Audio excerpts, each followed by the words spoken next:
ठीक है ना। रोज़ा रखना is not essential at all. वो खाली क्या है कि रोज़ा रखने से क्या होता है कि आप रोज़ा रखते हैं तो आप दूसरी चीज़ों से बचे रहते हैं वो। लेकिन आप देखिए रोज़ा रखना, अभी मुसलमानों के भी रोज़े चल रहे हैं, वो लोग दिखाते हैं कि हम लोग रोज़ा रख रहे हैं, है ना। आपने देखा होगा कि यहाँ पे एक वो ऐसा काला काला होता है, नहीं झुक झुक के जबरदस्ती नमाज पढ़ के इधर घसते हैं कि मैं नमाजी हूँ 5 टाइम, दिखाते दूसरे लोगों कि हम नमाजी हैं, है ना। और यशाया नबी की किताब और उसका 58वां अध्याय अगर हम पढ़ेंगे तो उसमें हमको देखने के लिए मिलता है कि हम रोज़ा कैसे रखते हैं, ठीक है। वो रोज़े की बातें हैं। रोज़े के टाइम पे क्या है कि आपको नहाना धोना चाहिए, अपने मन को खुश रखना चाहिए, तेल लगाना चाहिए सिर के अंदर, एंड बी जेंटल। किसी को पता भी नहीं पड़ना चाहिए कि आपने रोज़ा रखा है। दैट इज़ व्हाट रोज़ा मीन्स। तो जब हम रोज़ा रखते हैं या रोज़े के दिनों में रहते हैं, और ये मैं फिर इस बात को बोल रहा हूँ कि this is not essential. Essential नहीं है कि हम लोग रोज़ा रखें, लेकिन जब हम इन दिनों में आते हैं तो ये दिन ऐसे होते हैं कि ये जो 40 दिन खुदावंद यीशु मसीह ने जंगल में बिताए थे, है ना, उसके उस उपलक्ष्य में, उसके याद के लिए हम ऐसा करते हैं। और जब हम इन 40 दिनों को याद करते हैं तो हमारे अंदर की जो बातें हैं उनको प्रभु के सामने रखते हैं, और प्रभु को हम बोलते हैं कि प्रभु हमसे ये प्रॉब्लम है, हमारी ये गलतियाँ हुई हैं, तो हमें माफ़ कर और हमें अपने रास्ते पर चलना। पास्टर जी ने गौरव भाई के यहाँ बहुत अच्छा बताया कि विश्वास, आपके अंदर विश्वास है तो यू कैन विन। और दूसरी बात सबसे बड़ी पास्टर जी ने बताई, फॉरगिवनेस, है ना, कि फॉरगिवनेस। तो इन दिनों में ये बहुत सारी चीज़ें, जैसे फॉरगिवनेस है, रिपेंटेंस है, और बहुत सारी चीज़ें हैं। मैं वो वर्ड एक्चुअली क्या था, मैं उसमें CHMC में डालने वाला था, लेकिन वो पता नहीं क्या मेरे माइंड से स्लिप हो गया, मैंने डाला नहीं। तो पूरे 40 डेज का मैं बना रखूँगा। एनीवे चलो I will put it. But मैं क्या बोल रहा हूँ कि ये रिपेंटेंस हो गया, फॉरगिवनेस हो गया, ये सारी चीज़ें ऐसी हैं कि हमको इनके बारे में सोचना चाहिए। जैसे पास्टर जी ने फॉरगिवनेस के बारे में बताया, आज हम रिपेंटेंस के बारे में, रिपेंटेंस के बारे में हमें सबसे अच्छा उदाहरण हमें मिलता है जो प्रेरितों के काम उसका 3रा अध्याय और 19वें पद में। वो क्या बोलता है, बोलता क्या रिपेंटेंस का उदाहरण नहीं, बोलता क्या रिपेंटेंस। देखिए प्रेरितों के काम उसका 3रा अध्याय 19वें पद में, हाँ, पतरस क्या बोलता है, तीसरे का 19वां पद। इसलिए मन फिराओ, हाँ, और लौट आओ, हाँ, कि तुम्हारे पाप में जाए, जिससे प्रभु के सम्मुख से विश्रांति के दिन आए। हाँ, टाइम्स ऑफ रिफ्रेशिंग। ब्रेक बस एक ही चीज है, क्योंकि जब हम रिपेंट करते हैं, रिपेंट का मतलब क्या होता है, रिपेंटेंस, पश्चाताप करने का क्या मतलब होता है कि वापस पूरा यू टर्न ले लेना। जैसे हम ये साइड पे जा रहे हैं, अभी हमने यू टर्न ले लिया, अभी हम उधर नहीं जाएंगे, I have taken a U turn. तो यू टर्न जब हम लेते हैं तो क्या होता है कि जब हम प्रभु की संगति में आते हैं तो क्या हो जाते हैं, हम रिफ्रेश है ना। रिफ्रेश हम लोग अपने कंप्यूटर पे खेलते हैं या हम अपने इस पे करते हैं, रिफ्रेश बटन दबाएं तो जितनी सारी चीज़ें पीछे की वो सब निकल जाती है, F5 है ना, तो वो निकल जाती है, रिफ्रेश हो जाता है। तो वही चीज़ है कि रिफ्रेशमेंट, रिफ्रेश हो जाता है when you come to God. उदाहरण हमको सबसे अच्छा देखने के लिए क्या मिलता है, लूका की इंजील में हम पढ़ते हैं इसका उड़ाऊ पुत्र की कहानी, है ना, उड़ाऊ पुत्र की कहानी। उड़ाऊ पुत्र का क्या हुआ, उसमें सबको मालूम है क्या स्टोरी है, वो बड़ी अच्छी स्टोरी है सबको। कहानी क्या, जो भी कहानी थी, जो तो एक पैराबल था जो बताया था कि वो छोड़ के चला गया, अपना हिस्सा लेके चला गया, और फिर जाके उस जो सुअर खाते थे वो खाने लगा, देन फिर वो वापस आ गया, है ना। और वापस आने के बाद क्या हुआ, यू टर्न। उड़ाऊ पुत्र ने क्या किया, यू टर्न ले लिया। यू टर्न लेने के बाद क्या हुआ, he got more glory than what he was. उसके बाप ने उसको क्या किया, उसका बड़ा भाई उससे चिढ़ने लगा था, बोला इधे, तो उसके बाप ने क्या बोला, बेटा जो हो गया था वो, तो ऐसे we are also lost, we have to repent, हमको पीछे मुड़ना, और जब हम पीछे मुड़ेंगे तो प्रभु हमको रिफ्रेश करते हैं, लॉर्ड विल रिफ्रेश।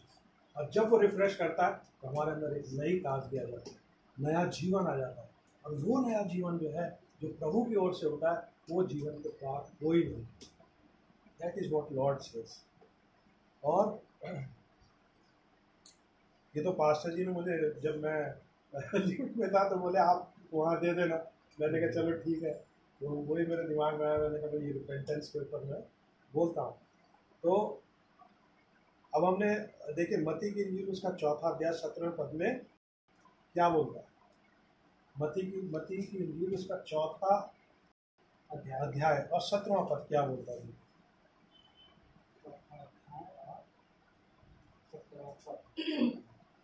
उस समय से यीशु प्रचार करना और यह कहना आरंभ किया कि मन फिराओ, इस स्वर्ग का राज्य निकट आया है। उनके स्वर्ग का राज्य मन फिराओ।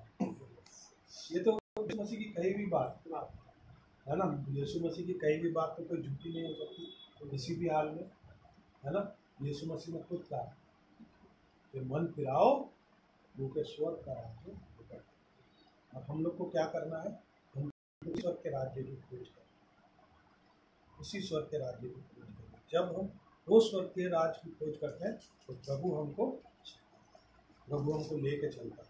तो ये और क्या बोलता है प्रभु, क्या बोलता है कि मन फिरा, वापस बोलता है मन फिरा।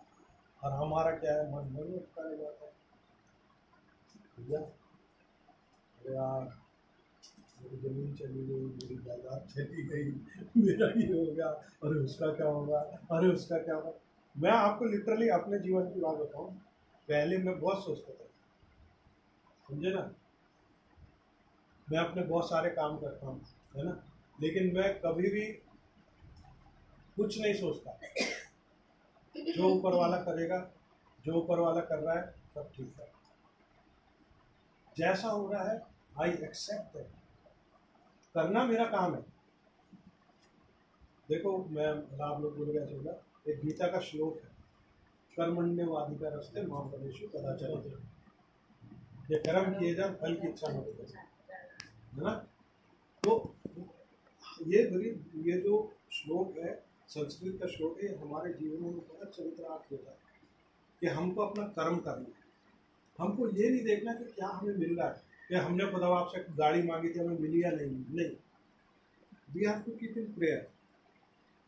ये बहुत हमारे जीवन का एक बहुत अहम हिस्सा है, बहुत ज़रूरी हिस्सा है कि हम देखो, हम कोई भी काम करते हैं, पास्टर को घूमने आते हैं तो प्रार्थना करते हैं, इससे पहले हम प्रार्थना करते हैं, खाने की प्रार्थना करते हैं, सुबह उठ के प्रार्थना करते हैं। तो जब प्रभु हमको दिन दिखा देता है उसको, तो प्रार्थना हमारे जीवन का एक अहम हिस्सा है। और जब हम प्रार्थना प्रभु से करते हैं, अपनी प्रार्थनाओं को प्रभु के आगे डालते हैं, तो कभी भी आप ये मत सोचिए, क्योंकि कई बार मैंने देखा है, कई लोगों को देखा है, अरे यार हमने तो बहुत प्रार्थना की, प्रभु हमारी सुनते ही नहीं है, हम गाय के लिए आए और हम नहीं आते थे। This is what I get from people, but they don't understand. Pray जो है दैट इज योर रिलीजन, आपका धर्म है।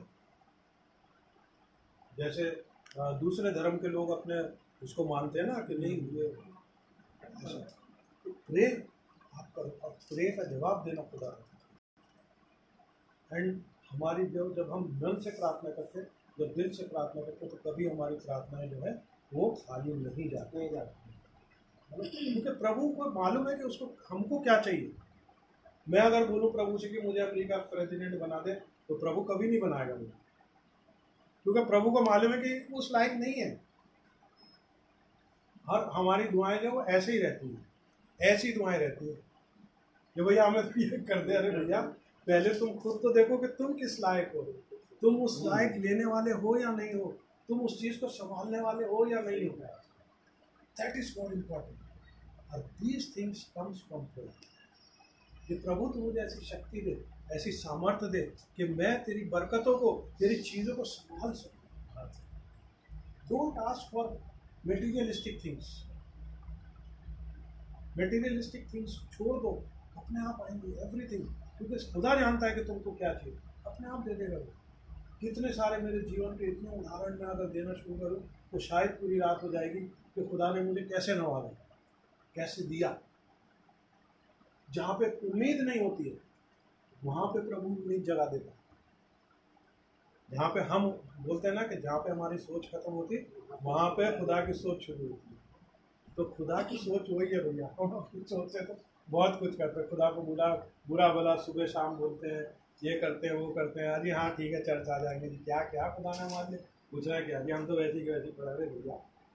एक बार तुम आके तो देखो, एक बार तुम करके तो देखो, एक बार उससे दिल लगा के तो देखो, देखो क्या होता है तुम्हारे जीवन में। बट नहीं, एवरीबडी इज आफ्टर मटीरियलिस्टिक, सब दुनियावी चीज़ों में लगे, दुनियावी भाग दौड़ में लगे। मेरे भाई ने मुझे ये कह दिया, मेरी बहन ने मुझे ये कह दिया, मेरी भाभी ने मुझे ये कर दिया, मेरे उसने ये कर दिया। अरे खुदा आपने ये कहा है क्या करने के लिए? खुदा आपने बोला उसी के लिए हमको क्या करना, रिपेंटेंस। रिपेंटेंस के लिए हमें प्रार्थना। आखिरी चीज़ में बोल के खत्म करूँगा, ज़्यादा लंबा नहीं। हमको क्यों चाहिए repentance? Why we need repentance? क्यों हमको पश्चाताप करना है? रोमियो की उसका 3रा अध्याय और 23वें पद में वो क्या कहता है? For all have sinned and fall short of the glory of God. रोमियो की किताब उसका 3रा अध्याय और 23वें पद में क्या बोलता है, देखिए। इसलिए कि सब ने पाप किया है, हाँ, और परमेश्वर की महिमा से रहित हैं। जो मैं अभी आप लोग को यही बोल रहा हूँ, हमको परमेश्वर की महिमा चाहिए और परमेश्वर की महिमा के लिए क्या करना है? समझे ना भाई सौरभ भाई, परमेश्वर की महिमा के लिए क्या करना है, क्यों चाहिए हमें रिपेंटेंस? दूसरी बात मैं इसके बारे में बताता हूँ कि सिन जो है, जब हमारे अंदर पाप आ जाता है तो क्या होता है, और कि हम खुदा से सेपरेट हो जाते हैं। Sin separates us from God. Isaiah नबी की किताब उसका 59 चैप्टर और 2nd वर्स क्या बोलती है? इस्राएलियों के बारे में खुदा आपने बोला था। यशाया नबी की किताब 59 चैप्टर और 2nd वर्स। परंतु तुम्हारे अधर्म के कामों ने तुमको तुम्हारे परमेश्वर से अलग कर दिया है। और क्या बोला जाएगा? बस इतने बहुत है कि तुम्हारे अधर्म के कामों ने तुम्हें खुदा से दूर कर दिया। अब हमें ये सोचना है, हमें रिपेंट करना है, हमें अपने आप में सोचना है कि हम कौन से काम कर रहे हैं ताकि हम खुदा से जुड़े। तीसरी बात एक और बोलूँगा, बिकॉज जजमेंट इज कमिंग। खुदा का न्याय जो है वो आ रहा है। प्रेरितों के काम उसका 17वां अध्याय 30 और 31 पद पढ़िए।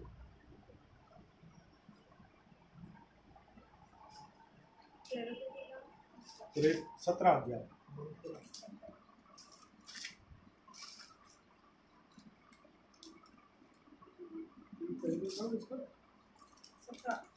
सत्रह 17 30 और 31 30 and 31।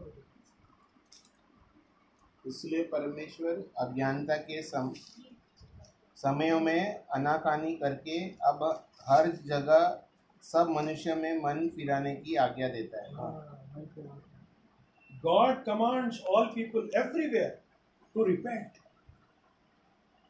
for He has set a day when He will judge the world with justice.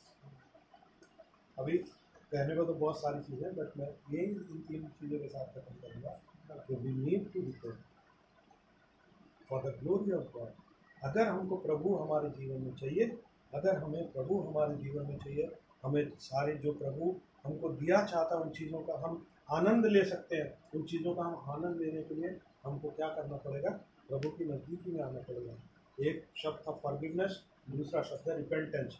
अभी आगे आने वाले दिनों में मैं एक जैसे अभी प्रे का एक वर्ड आया, उस वर्ड के ऊपर हम लोग बात कर सकते हैं, तो विल डिस्कस लेटर।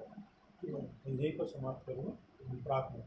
प्यारे पिता परमेश्वर को धन्यवाद देते हैं प्रभु इस सुंदर वचन के लिए जो तूने हमको दिया मेरे प्यारे पिता परमेश्वर, और इस सुंदर संगति के लिए मेरे प्यारे पिता परमेश्वर, इस सुंदर परिवार के लिए मेरे प्यारे पिता परमेश्वर। इस परिवार में तूने हमको लेके आया मेरे प्यारे पिता परमेश्वर की तरफ, बहुत बड़ा अनुग्रह हमारे ऊपर बना रहा, और इस परिवार ने मेरे प्यारे पिता हमारे लिए अपने द्वार खोले। ये प्रभु तेरा अनुग्रह इस परिवार के ऊपर प्यारे पिता परमेश्वर। हम देखते हैं जीवन में कि हमारे लिए कई लोग ऐसे हैं जो अपने घरों के दरवाजे को बंद करते हैं, लेकिन प्रभु तेरे लोगों के लिए जो दरवाजे खोलता है, तेरे लिए जो दरवाजे खोलता है, सारी आशीष उसको मिलती है। प्यारे प्रभु, हम मन फिराएं और तेरी आशीषों को ग्रहण करें। तो सब कुछ हम तेरे प्यारे बेटे और अपने उद्धार करता प्रभु यीशु मसीह के नाम में सुनो। आमीन। हे हमारे बाप जो आसमान पर है, तेरा नाम पाक माना जाए, तेरी मर्जी जैसे आसमान पर पूरी होती है ज़मीन पर भी हो। और जिस प्रकार से हमारे कसूरों को माफ़ किया, हमें आजमाइश न पड़े बल्कि बुराई से बचा। बादशाह आइए आशीष ग्रहण करें। अब हमारे परमेश्वर पिता का प्रेम, परमेश्वर मसीह का आनंद और पवित्र आत्मा की संगत से सहभागिता अब से लेकर घर परिवार के साथ और मसीह विश्वासी के रूप में पिता परमेश्वर हम सबों के साथ में आशीष युगानुयुग बने रहने पाए। आमीन।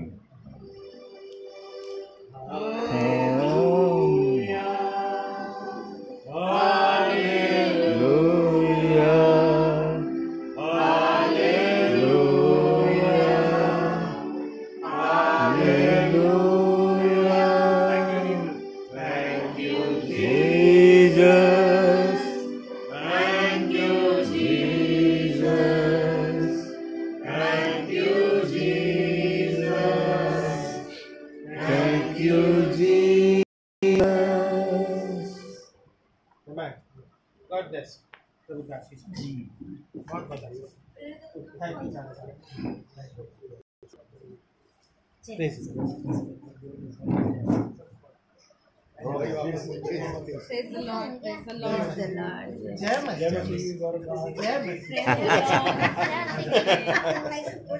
सौरभ ने बोला ये कैमरा पकड़े, इधर से मिला हुआ, झंझट खत्म। एकदम ज्यादा नहीं, अपन ने कोल्ड ड्रिंक मंगाया ना। जय बेटा, जय मसीह की। थोड़ा ज्यादा आ जाओ। अंकल जय मसीह। जय मसीह की। जय मसीह। सब कल जाएगा कल।